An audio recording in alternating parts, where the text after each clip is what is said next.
everybody, to our online program on addiction and recovery from the Sunshine Coast Health Center up here in Powell River, BC. And I think on this online program we'll talk about boredom. For whatever reason, in the last little while, the media has picked up on this. Toronto, in May 2013, has held apparently the world's first boring awards. Oh, and just for your information, Ottawa won the most boring city in Canada.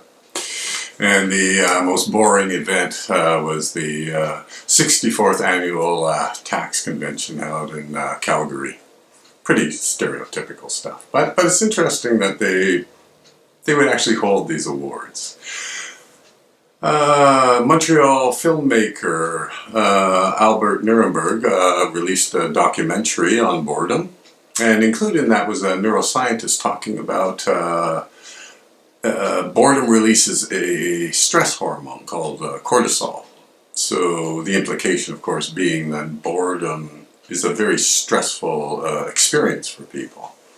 CBC, Canadian Broadcasting Corporation, recently said that boredom was a worldwide epidemic.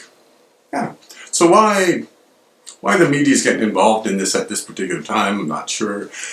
Psychologists have been studying boredom maybe about 25 years, but still we don't have a lot of research going on. One of the things that we do know from the research is that boredom is linked to addiction.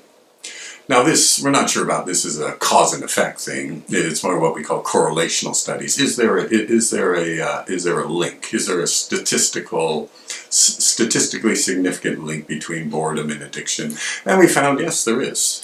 And this is true of substance addictions, gambling, eating. Those are the ones I'm familiar with. I'm not sure about, for example, sex addiction, but certainly gambling, food disorders, and substance disorders. A pretty good link there. So fairly confident that there's something going on between the addiction and boredom. Maybe boredom's a vulnerability to addiction.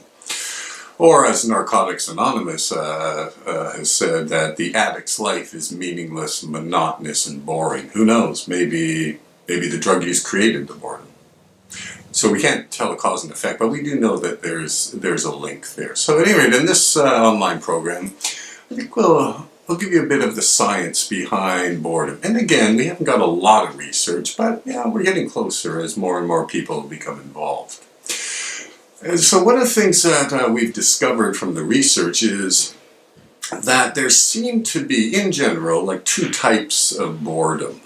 Okay, so the psychologists call one type trait boredom. And trait boredom is, well, look at the individual and see how bored he or she gets. What some people call boredom proneness. Okay, so this is at the level of like a personality trait, a sort of a disposition or a tendency to become easily bored. So whereas a lot of people will, find great enjoyment fishing, golfing, whatever their particular activity is, someone who's prone to boredom will, maybe an initial interest because it's new, it may be exciting, but after a while they'll lose interest and become bored. Now there's another kind of boredom, and this one they call state boredom. And state boredom is just basically the environment.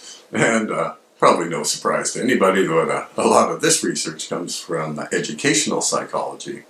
But apparently a lot of students get bored in school.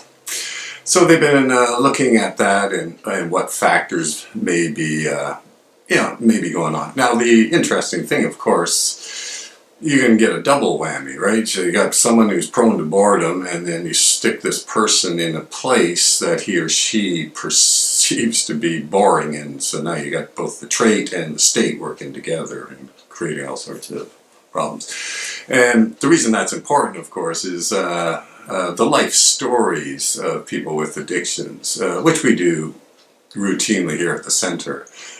They very often contain these two things. It seems like the clients are easily bored, and then very often they work in jobs that aren't all that exciting.